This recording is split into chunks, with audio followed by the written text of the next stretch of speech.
afternoon mga kalapatids, welcome back sa Yunalop TV. So ayan mga tropa, ngayon lang ulit tayo mag-upload ng bagong video natin. Hindi tayo nakapag-vlog kasi tinatamad na ako mag-edit, pero ngayon magba-vlog na ulit tayo mga tropa. Balik tayo sa dating gawin mga tropa. So samahan nyo ako sa mga gagawin kong video at sa karera ng ibon natin. At marami na nangyari mga tropa, na mga bago mga tropa. So konting kwentuhan lang tayo mga tropa. Kukwento ko lang yung mga nangyari. Katatapos lang pala namin kanina ng second lap fun race namin sa BAP RC. At ayun nga, nakapagpauwi tayo. Si Dexter natin mga tropa ay nag first overall sa sector natin mga tropa. Kaso nga lang,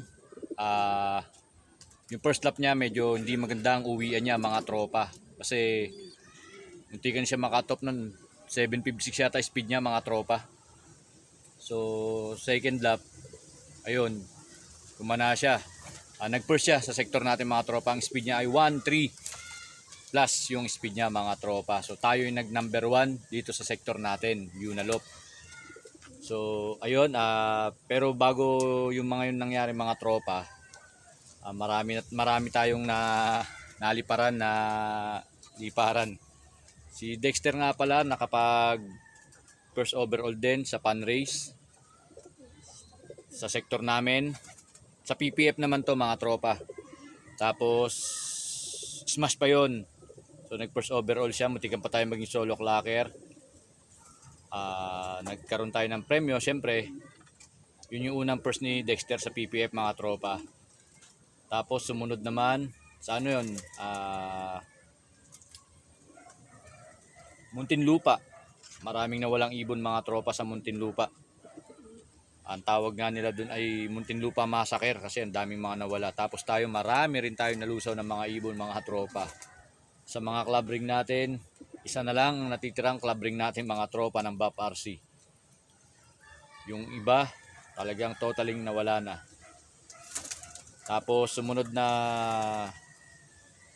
ng Muntinlupa mga tropa, BAP RC naman, Mindanao Avenue. Ayun nga yung first lap ni Dexter. Tatlong in-entry natin, si Dexter, si Consistent at si Dagit mga tropa. Yung Dagit natin wala nagki-claim. Siyempre hindi naman natin inaangkin. Pinost natin yan, pinakawalan natin, lambes natin pinakawalan, balik ng balik, pinamigay natin, balik pa rin ng balik. Kaya isinampa natin sa truck para makabalik sa tunay na may-ari. Ang unang sampa niya mga tropa ay sa Bukawi, Bulacan. Umuwi. Tapos hanggang ngayon umuwi pa rin mga tropa. And then pagkatapos ng first lap Mindanao Avenue ng BAP RC, pag uwi ni Dexter ng umaga, inulod uli natin siya nung hapon na yun mismo mga tropa sa PPF naman. So ang release naman nilang PPF nun ay, saan ba yun? Kalimutan ko saan release nun. Gago! Laguna din yata yun mga tropa, yung release niya. Oo, Santa Rosa, Laguna mga tropa. Biruin mo, ano siya, first lap niya ng Mindanao Avenue sa BAP RC. Tapos nung hapon na yun mismo, iniload naman natin siya sa PPF para sa San Pablo, Laguna mga tropa. Oo, San Pablo nga yata. Tapos, ay hindi, Santa Rosa. Tapos umuwi siya. Dalawa in-entry natin. Umuwi siya. Tapos si Consistent, in-entry natin. Si Consistent naman, dumali. Nakadali naman ulit tayo ng pooling kay Consistent. Pang 5 naman si Dexter. Ay si Consistent mga tropa. In-entryan natin yung all sector at sector 3. Sector natin dito sa area natin. Nakaano tayo mga tropa, bali pang 5 sa sector natin. Overall, all sector, nakapang 5 rin tayo. Yunalop mga tropa. So pag uwi nila, ayun nga kagabi, ikinarga natin sila, tag-isa sila sa PPF. In-entry natin si Consistent sa 3 lap fun race. So nag-umpisa kanina sa Santo Tomas, Batangas. Si Dexter naman, tinapos niya yung second lap sa Santa Rosa, Laguna. At ayun nga, si Dexter ay nag-first sa sector natin mga tropa. Ipa-flash ko mamaya dyan sa screen yung clock niya mga tropa, yung result. Sana all. And then, sa PPF, si Consistent naman, siyempre first lap. Munti ka na naman siya makatop mga tropa. Ang uwi ni Consistent ay, ang speed niya ay 800 plus na lang mga tropa. So 3 laps yun, okay lang, at least nakaklak natin at hindi nabutas. Hindi tayo nabutasan kasi pag nabutasan ka, matik zero na yun. So ayun mga tropa. Next na second lap ng PPF ay parting Quezon na yata. So ayun, naasahan natin si Consistent doon. Tapos sayang hindi natin na-entryhan yung another 2 laps fun race ng BAP RC kahapon kasi nagmamadali tayo at baka maiwanan tayo ng truck kasi kailangan pagka ganyan loading, basketing, kailangan maaga ka para di ka maiwanan ng truck mga tropa. So kakamadali, hindi na natin na entryhan. So pinasabay natin sa tropa natin kay Boss Buboy, kay Tres Marias Lop. Salamat sa iyo, tropa.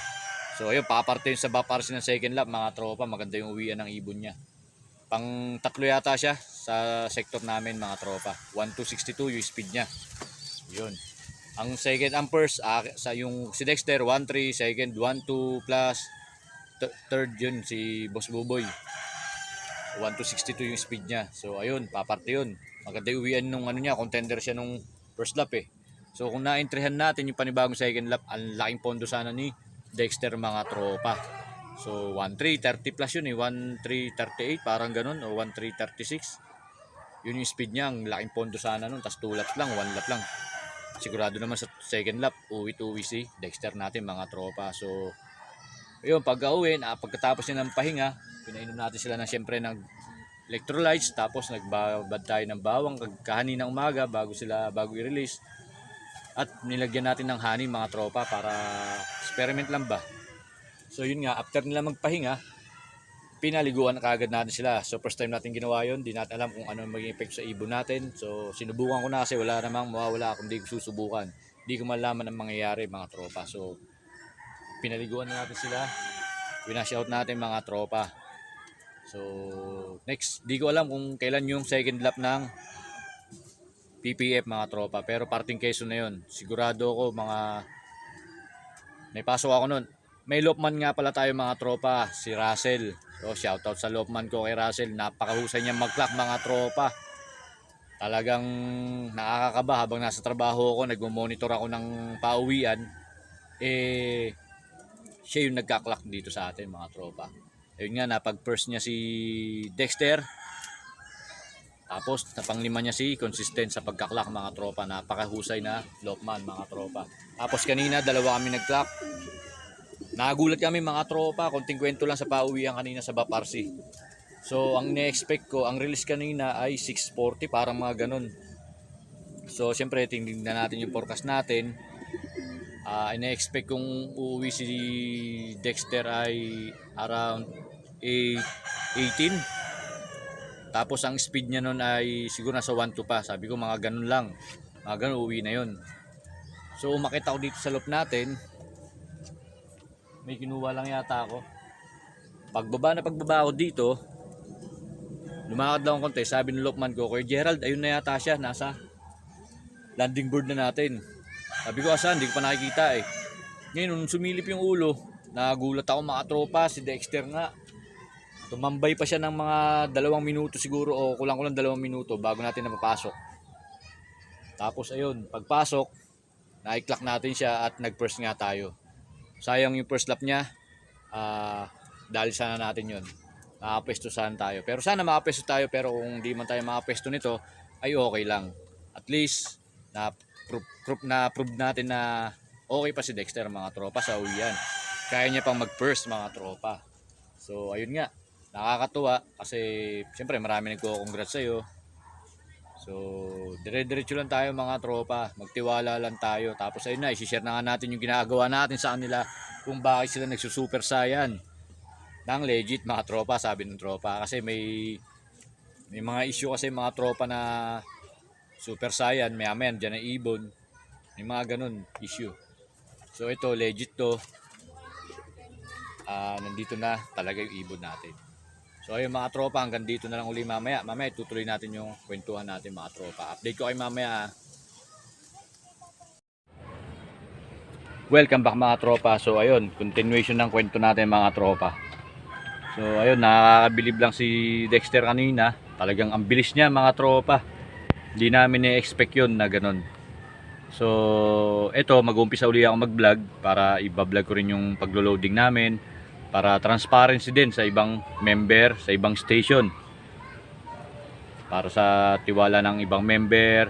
At syempre para sa club mga tropa. Para sa'yo, ganyan. Para sa akin, sa mga tropa na naglo-load. Yan. Kaya ibibideo natin mga tropa. So ayun. Si Dexter nga pala tropa. Mga tropa, ang kapares niya nga yung anak niya. Kaya inbreed tawag yata doon. So, pinaposter na natin, tinanggal na natin nung nakaraan pa para mabilis siyang umuwi at motivate siya at mag-asawan uli sila nung asawa niya. So, nangitlog na naman nga at pinaposter na natin doon sa lokman natin. Siya na magpapisa, tagisan na lang kami. So, ngayon wala silang itlog at tatanggal natin kahapon. Kaya siguro, ang bilis ng uwi niya kanina talaga. Hindi ko rin na-expect yung uwi niya. Napakabilis talaga mga tropa. Para sa amin ha.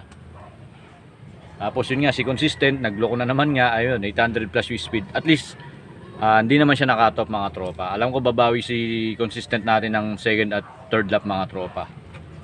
So, pakita ko yung mga ibon natin mga tropa. Mga tropa, ito nga pala, loop visitor natin. O, baka sa inyo to mga tropa. Ayan o. Checkered na white light. So, PM lang. Pag wala nag-PM mga tropa, bukas gawa natin ng panibagong content, papawalan natin to, baka pawalan pa ng iba eh. So ayan, syempre pag bumalik pa rin dito sa atin mga tropa, papakawalan pa rin natin. Tapos pag bumalik uli, ibig sabihin hindi taga rito sa area natin to mga tropa, kaya sasakay natin sa truck para makauwi sa tunay na may-ari. So ganun ang ginawa natin mga tropa dito kay Dagit mga tropa. Nasaan na si Dagit natin? Eto mga tropa, napakatibay na ibon niya no.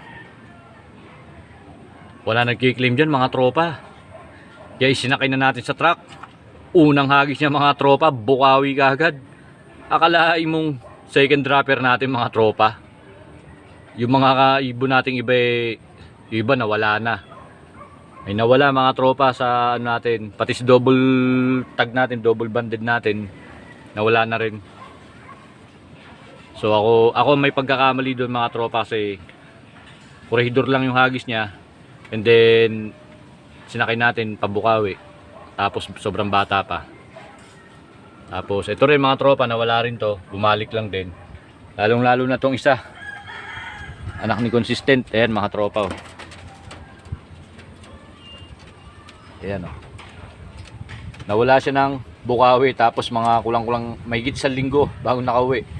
Yung katawan niya mga tropa sobrang payat na. Akala mo Taiwan na nahuli sa bangka eh. Pero ngayon nakaka-recover na, kanina nag-ranging siya. So ayan. Ito mga tropa, nawala din to. Tapos nawala na rin yung kapatid niya. Sinakay natin ng Santa Rosa, Laguna. Na club ring. Hindi na rin nakauwi. Marami tayong mga ibon na hindi nakauwi mga tropa. Tapos syempre ito yung pangmalakasan natin mga tropa, si Dexter. Ayan. Yan si Dexter mga tropa, sa mga di nakakakilala. Tacloban finisher natin siya mga tropa. Kauna-unahan natin Tacloban finisher yan. So isinakay uli natin siya kasi gusto kong may mapatunayan pa siya. Although may napatunayan na, pero siyempre gusto ko rin siyang ilaro pa. Ilalaro natin siya sa Bulacan mga tropa. At siyempre itong sa pangmatibayan din natin, si Mr. Consistent. Sa mga di pa nakakilala sa kanya, ayan, Tacloban finisher na rin natin siya mga tropa. So yan, naka-fifth place siya, naka-pa-premium na rin naman na siya rito sa atin. Tsaka to si Dexter yan. Tapos ito, kinarga rin natin kanina, Santo Tomas, Batangas. Late siya, pinaka last na umuwi sa atin. Late na yung uwi niya. Unang dun dumating galing Santa Rosa, Dexter. Tapos ito galing Santo Tomas, nabubulol pa mga tropa. Santo Tomas, Batangas. Tatlo silang Santo Tomas eh. Ito second dropper, si Dagit, tsatong si Clubring mga tropa. So mas nauna yung training ng PPF mga tropa kaya nakaka-advance si Clubring natin. Pero pagka nagderbihan na, matik baparsin natin ito isasakay mga tropa. Ayan mga bagong YB natin mga tropa. Ayan. Nandun pa yung dalawa. Ayan. May viewing naman na yan. Pinapawalan na natin sa labas pero hindi pa naman pumipitik. Sa mga nawawalan dyan, ito. Ayan o.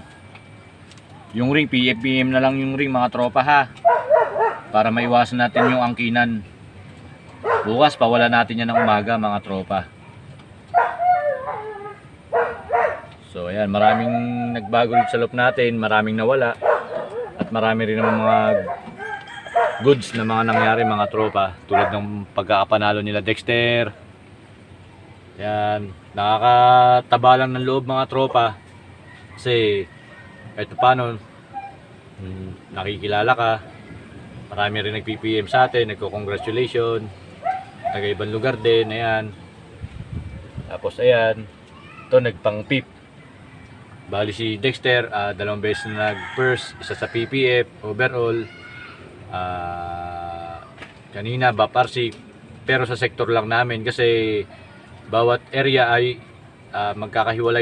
magkakaiba ng oras ng release mga tropa. So sa sektor natin ay sa area natin siya yung nauna rito ano. Ayan, mamaya pa-flash ko sa screen yung result niya sa Kubo Pro. Nag-lock tayo mga tropa sa Kubo Pro sa Messenger na. Mas madali pala sa Messenger mga tropa kaysa sa website. Sa website naglo-loading pa yan, tagal eh. Sa Messenger mas madaling mag-block mga tropa. So pag-iipunan din natin yung i-clock. Pag-iipunan natin para mas masarap mag-clock mga tropa. So ayan. So kumuha nga rin pala tayo ng ring ng PPF mga tropa para sa winter race. Ito, suportahan din natin yung club na yan. Kasi bumababa sila rito sa lugar natin, sa area natin. So wala nang hassle sa pag-load. Ito mga tropa, 5 lang ang kinuha natin, isang set lang, no? 500 to mga tropa. Utang pa, sangka pa. Parehas club natin mga tropa na utang yung ring ha. Basta bayad-bayad lang bago magderby yan para makalaro ka. Ito mga tropa yung ring. Ayaw mo pakuha. Ayan mga tropa, pang winter daw yan. Ang laro nito mga tropa ay July, ano. Oh. 6 yan kasi pag kumuha ka ng isang set na 5 plus 1 yan. So ngayon may masusuksukan tayo rito, 2. Anak ni Dexter na naka-inbreed. Ayan. So mailalaro natin yung anak ni Dexter. Sa July to mga tropa, winter, no? So samahan nyo ako. Tapos mamaya ikukwento ko kung paano natin i-kondisyon yung mga ibon natin mga tropa before ng kargahan. Simpleng kondisyonan lang mga tropa. Di ko alam kung ginagawa nyo rin to. Sa mga gustong bumili ng comring dyan, meron tayo, PMPM lang Belgium. Ayan marami pa tayong comring mga tropa, no? PMPM lang. So ayun nga ang ginagawa natin mga tropa. Kukwento ko na, wait lang. Wait lang mga tropa ha. So ayun nga mga tropa, ikukwento ko na sa inyo kung paano tayo magkondisyon. Hindi ko alam kung kondisyon yung tawag doon. Nandito tayo sa loob natin, nakaupo lang tayo mga tropa. So ayun, ang tanging gamit lang natin sa ngayon, since malapitan pa at wala pa tayong sapat na budget talaga mga tropa, kaya talagang always budget meal lang ang kondisyonan natin. Talagang matitibay lang ibon natin kaya nakakauwi-uwi pa sila. So ayun nga, tulad kanina dumating sila, once na dumating kasi sila galing race, matik, pinapatakan natin sila ng reload. So, 2 patak yan lagi. So, ngayon, nakaraan pa tayo naubusan ng reload. Nanghiram lang tayo sa tropa natin kay Pritong Anduli. Shoutout sa'yo, pre. Pritong Anduli, sana nakauwi ibon mo na kinarga natin ng Santo Tomas, Batangas. So, ayun, papalitan natin. Naubos natin mga tropa. Tayo lang gumamit. Papalitan natin yun. So, kanina, since hindi pa tayo nakaka-order, wala tayong nagamit, kaya alternative yung ginamit ko. So, skip muna natin yung reload. Ipagpalagay na natin, napatakan na natin ng reload. So, after natin mapatakan ng reload mga tropa, sinusubukan ko kagad sila ng dog food mga tropa. Ito, papakita ko. Kukunin ko lang mga tropa. Hindi tayo handa eh. Wait lang mga tropa.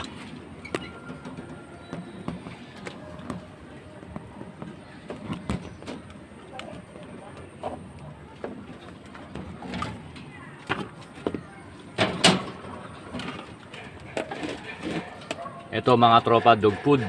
Ayan.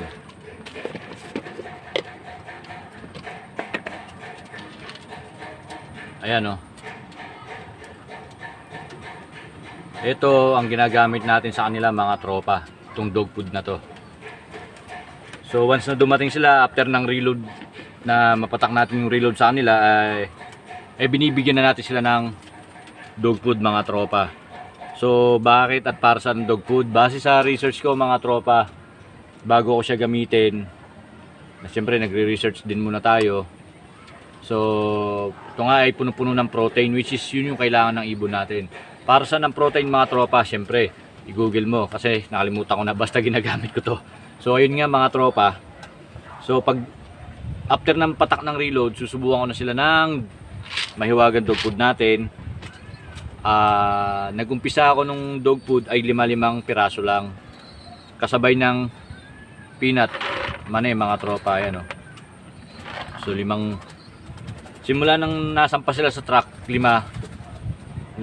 ng 5. So ngayon pagka medyo lumalayo na, plus 5 na ako. So ngayon ang sinusubo ko na sa kanila 20 na egg food at 20 peanut mga tropa mani. So next release, next toss, simula kaninang umaga ay nagbigay na tayo ng 25 na mga tropa. So dagdag na ng 5. So kaninang umaga nagbigay tayo para mabawi nila yung nawalang protein nila, at syempre nito ng peanut. Magkaiba yan mga tropa ha, magkaiba ng, halimbawa ito protein, tapos ito nakalimutan ko basta importante sa kalapato. At marami na akong vlogger na nakikitang gumagamit dito, lalo sa FB, sa mga reels. Talagang proven to. Itong dog food ewan ko lang, basta ni-repair lang sa akin ni Aldous to. Ngayon kanina nabubul pa, sorry, namamali pa. Kanina sinubukan na ng tig 25 sila ng mani and dog food. So mamaya uling gabi, another 25 na naman. So syempre dapat tuwing gabi lang since hindi tayo napagpatak ng reload, binigyan na kagad natin sila, no? So bukas uli ng gabi, another 25 na naman, 25 na dog food, 25 naman mga tropa.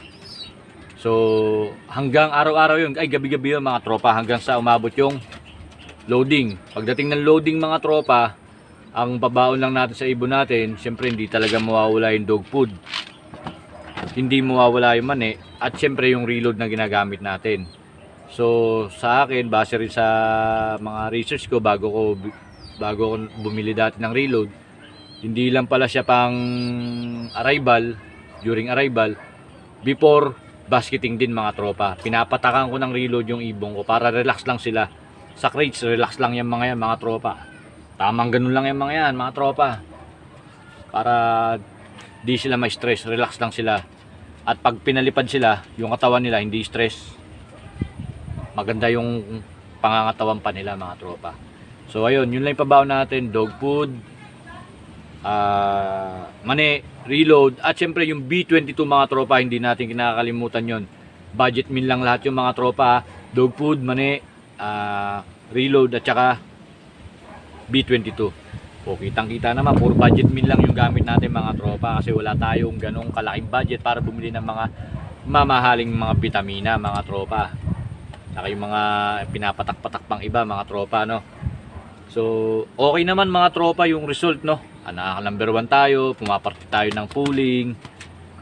'Di ba? So, although minsan nalilate din yung uwi ng mga ibon, hindi sila pare-parehas eh.